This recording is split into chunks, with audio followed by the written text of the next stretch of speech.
একদলকে দুর্বল করে রাখে।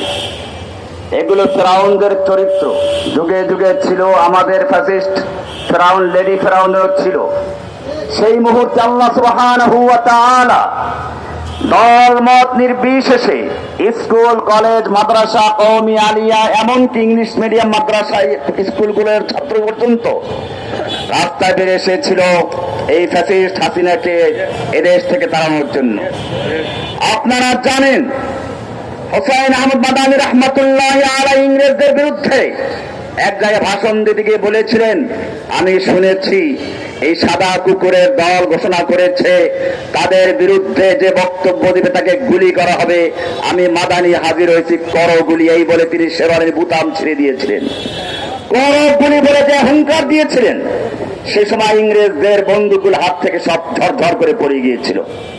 আবু সাইদের সেই সম্প্রসারিত হাত দেখে আমার সেই কথাই মনে হয়েছিল। আমি কারাগারে দীর্ঘদিন থেকেছি, সেখানে বিএনপির অনেক নেতাদেরকে অসহায় অবস্থায় দেখেছি। আমি নাম বলতে যাচ্ছি না, নাম বললে হয়তো তাদেরকে আবার বিভিন্ন কালারিং করবে। বিএনপির নেতাদের পায়ে বেরি পড়ানোর অবস্থায় গিয়েছে, কাউকে নির্জন বাসে রাখা হয়েছে, বাথরুম পর্যন্ত সেখানে ক্যামেরা লাগানো ছিল। আমার সঙ্গে নির্জন বাসে কয়েকজন ছিল, জামাতের নেতাদের সঙ্গে ছিলাম। নিজামী সাহেব থেকে শুরু করে বর্তমান গোলাম পরোয়ার সাহেব বলেন, রিয়াম আজহার সাহেব বলেন, তাদের সঙ্গে আমি একাত্রে কারাগারে ছিলাম। এমনি ভাবে শিবিরের ছাত্ররা, হেফাজতের নেতারা, মামুনুল হক সাহেব আমার সাথে একসাথেই ছিলেন। এই জন্য আমি বলবো, জুলাই বিপ্লব একক কারো সম্পদ নয়। সাইদি সাহেব থেকে শুরু করে খালেদা জিয়াকে ঘর থেকে বের করে দেওয়া, বালুর ট্রাক দিয়ে আটকে রাখা, মামুনুল সাহেবদেরকে হেফাজতের ভেতরকে জেলে নেওয়া, জসিমউদ্দিন রহমানকে কারাগারে বন্দী করা, সাইদি সাহেবকে নির্যাতন করা, সব মিলিয়ে এই সাইদি সাহেব থেকে শুরু পর্যন্ত, আবু সাইদ হত্যা পর্যন্ত, এমনকি ওসমান হাদি পর্যন্ত জুলাই বিপ্লবের সকলেরই সমান অবদান আছে। ভাইরা আমার, মনে রাখবেন, ঐক্য ভাঙ্গার জন্য সবসময় চেষ্টা করা হয়ে থাকে। শয়তানরা ষড়যন্ত্র করতেই থাকে। ওরা মাঝে মধ্যে আমাদের শক্তি ঐক্যকে পরীক্ষা করে। আল্লাহর নবী যখন হুদায়বিয়া পর্যন্ত পৌঁছে গিয়েছিলেন, ওসমান রাদিয়াল্লাহু তাআলা আনহু মক্কায় গেলেন, তাদেরকে বুঝানোর জন্য উমরা করতে এসেছি। ওরা চিন্তা করলো এই তো মোক্ষম সুযোগ, মুহাম্মদ সাল্লাল্লাহু আলাইহি ওয়াসাল্লাম নিজে, তার সঙ্গে 1400 সাহাবী, আনসার মুহাজিরদের ক্রিমগুলো, এগুলো হত্যা করতে পারলে আমাদের আর কোনো যুদ্ধ করতে হবে না। কিন্তু শক্তিও তো পরীক্ষা করা প্রয়োজন। একটু গুজব ছড়িয়ে দিই। গুজব ছড়িয়ে দিল ওসমানকে হত্যা করা হয়েছে, দেখি কি প্রতিক্রিয়া হয়। যদি কোনো শক্তিশালী প্রতিক্রিয়া না হয় তাহলে হামলা করব। আপনারা জানেন, আল্লাহর নবীর তাবুতে যখন খবর পৌঁছে গেল ওসমানকে হত্যা করা হয়েছে, আল্লাহর নবী তাবুত থেকে বের হয়ে জোরে হাত দিয়ে নিয়ে আসহাবুস শাজারা, ওহে গাছের নিচে অবস্থানকারী সাহাবীরা চলে আসো, আমার ওসমানকে হত্যা করা হয়েছে। এই বলে তিনি হাত বিছিয়ে দিলেন আর বললেন, আমার হাতে হাত থেকে বায়াত করো। ওসমান হত্যার বদলা নিতে গিয়ে হয়তো মক্কা বিজয় করে ছাড়বো, নতুবা সকলে শহীদ হবো, একটা লোক মদিনায় ফিরে যাবো। কে কে রাজি আছো?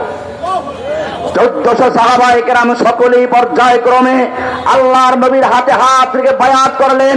শুধু একটা ছিল মুনাফিক, পালিয়ে গেল। বাকি সবাই যখন বায়াত করলো আর কবিতা পড়তে লাগলো, নাহনুল্লাযীনা বায়াউ মুহাম্মাদা আলাল জিহাদ মা বাকিনা আবাদা, আমরা সে জাতি যারা আল্লাহর নবী মুহাম্মাদের হাতে হাত রেখে বায়াত করেছি, আমাদের দেহের সঙ্গে রূহ থাকা পর্যন্ত আমরা পিছপা হব না, নীরব হব না, নিস্তব্ধ হব না, আমরা মদিনা ফিরে যাব না। এই খবর যখন ছড়িয়ে গেল মক্কায়, ওদের হৃদকম্পন শুরু হয়ে গেল। এবারে তারা ওসমানকে সহ ফেরত আসলো, চুক্তি হলো।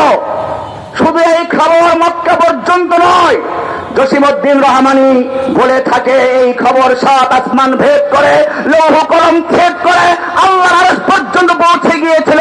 আরশ থেকে ঘোষণা হলো, লাকাদ রাদিয়াল্লাহু আনিল মুমিনিনা ইয ইউবাইউনাকা তাহতাশ শাজারা, গাছের নিচে বসে যারা সেদিন আল্লাহর নবীর হাতে হাত থেকে বায়াত করেছিল, আল্লাহ তাদের প্রতি সন্তুষ্ট হয়েছেন। শুধু সন্তুষ্ট না, এরপরে আল্লাহ আরেকটু সামনে গিয়ে বলেছেন, ইন্নাল্লাযীনা ইউবাইউনাকা তাহতাশ শাজারা, হে নবী, আপনার হাতে হাত থেকে যারা বায়াত করেছিল তারা সেদিন আপনার হাতে হাত থেকে বায়াত করে নাই, সরাসরি আল্লাহর হাতে হাত থেকে বায়াত করেছে।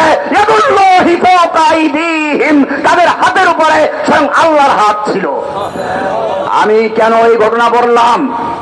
মক্কার লোকেরা যেমন গুজব ছড়িয়ে দিয়ে সাহাবীদের ঈমানের পরীক্ষা নিয়েছিল, আমাদের সেই ফ্যাসিস্ট হাসিনা এই বাংলাদেশের মাঝে মধ্যে গুজব ছড়িয়ে দিয়ে ভেঙচি মেরে এই বাংলার তাওহীদের জনতার শক্তিকে পরীক্ষা করতে চায়।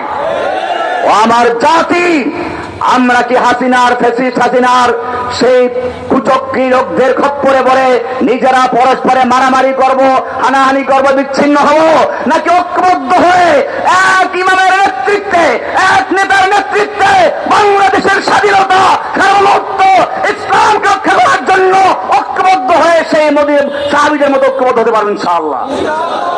এরা আমার বেঞ্চি মারবে মাঝে মধ্যে, আমাদের মধ্যে এদের কুচক্রী মহল ঢুকিয়ে দেওয়া হচ্ছে। এই যে বর্তমানে কিছু গন্ডগোল হচ্ছে, এগুলো কারো জন্যই সুলক্ষণ নয়, কারো জন্যই সুলক্ষণ নয়। সেজন্য আমি বলবো, কবি ইকবালের ভাষায়, মানফাত এক হ্যায় ইস কওম কি নুকসান ভি एक ही सबका नबी दीन भी ईमान भी एक, हरमे पाक भी अल्लाह भी काबा भी एक, क्या बुरी बात थी होते जो मुसलमान भी एक। আসুন, যেভাবে জুলাই আগস্টে স্কুল কলেজ মাদ্রাসা, জনতা ওলামা, ইংলিশ মিডিয়াম কি কওমি মাদ্রাসা, আলিয়া কি কওমি, সব ভেদাভেদ ভুলে গিয়ে মাঠে অবতীর্ণ হয়ে অভিন্ন শত্রুর মোকাবেলা করেছিলাম, ইনশাআল্লাহ আবার যদি ঐক্যবদ্ধ ভাবে সেরকম প্রস্তুত থাকি, বড় শক্তি আমাদের মোকাবেলা করতে পারবো ইনশাআল্লাহ। আল্লাহ সুবহানাহু